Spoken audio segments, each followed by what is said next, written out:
My husband's brother has been crossing every line imaginable, and now my marriage is falling apart because I refuse to spend the holidays with him. I, 27F, will preface this by stating that I love my husband, 32M, and will do anything it takes to stay with him till the end. We dated for 2 years before marrying last year, and before him, my life was a mess. Now I am the happiest person alive with him and never want this relationship to end. I will use fake names for my husband, John, and his brother, Brian. To start, this all began a year ago before the wedding.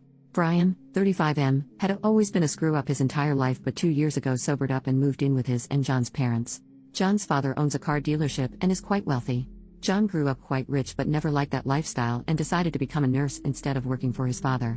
Brian started working at the dealership and has turned his life around according to John's parents. I had met him a few times and he had creeped me out and was very inappropriate.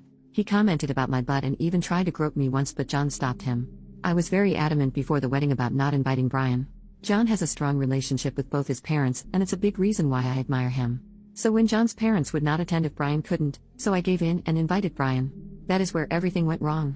The wedding was amazing, but Brian came up with a so-called prank. He found a half-full can of red paint in the church utility closet and thought it would be funny to dump it on me after the ceremony. When I went to the bathroom, he jumped around the corner and splashed the paint all over me and the dress. I was hysterical and wanted to call the cops on Brian. John calmed me down and kicked Brian out of the wedding. A bridesmaid lived nearby and I used her shower and she lent me a dress to wear. From then on I have never talked to or been near Brian. John is very understanding, but every year insists we go to his parents for Thanksgiving and Christmas. He will not budge and says that he cannot cut his parents out of his life. However, Brian is still living with his parents and attended Thanksgiving and Christmas with them last year. I somehow got through both last year, never going near Brian and staying next to John the entire time. Last week I got sent an image of a schlong. Then a text following saying, "I bet you mine is bigger than my brother's." I do not know how he got a hold of my number and I was disgusted beyond all belief. I wanted to again call the cops, but John told me that would just allow for Brian to torment us more.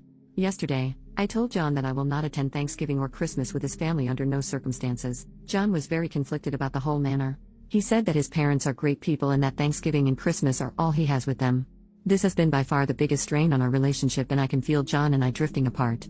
I do not know how to discuss this with John and I need help. I have never done this before, and for the first time, I am going to the internet with this issue and instead of John.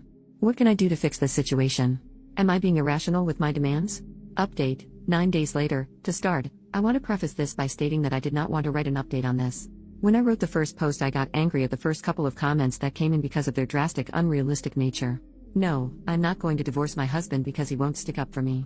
Nobody is perfect, including me, but a lot of the comments I felt didn't understand the whole scope of the problem, and I feel that is on me for not writing everything I should have. But some of it was helpful and I will address that later. Things I should have addressed or mentioned in the first post I will put here. First, my husband is adopted and so is Brian. Because of this, there are a few things that changed their relationship. John was adopted at the age of 3 and does not remember anything other than his adoptive family. However, Brian was adopted at the age of 9 when John was 6. Brian is 6 feet 5 inches and John is 5 feet 10 inches, and Brian has been bigger than John all of his life. John has talked about how Brian was SA'd before he was adopted, and that is a reason why his mother and father have always held back. Brian has bullied, and I do not mean in the older brother sense, John. John does not talk about it much, but I get the feeling Brian has done some messed up crap to him. With that being said, after I calmed down from the first few comments the next day, I came back to the post to see it had somewhat exploded. I read through comments all day at work and wrote down some of the ones I needed to listen to. After I got home from work, John and I talked for a long time, and then the next night and the night after that.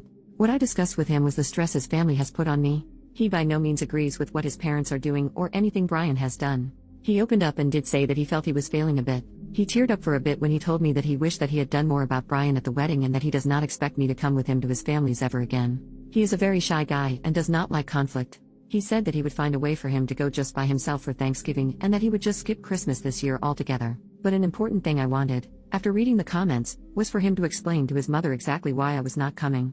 I do not want Brian to get away with this and to expect me to be totally passive in the situation. John the first night was hesitant to say the least about the idea.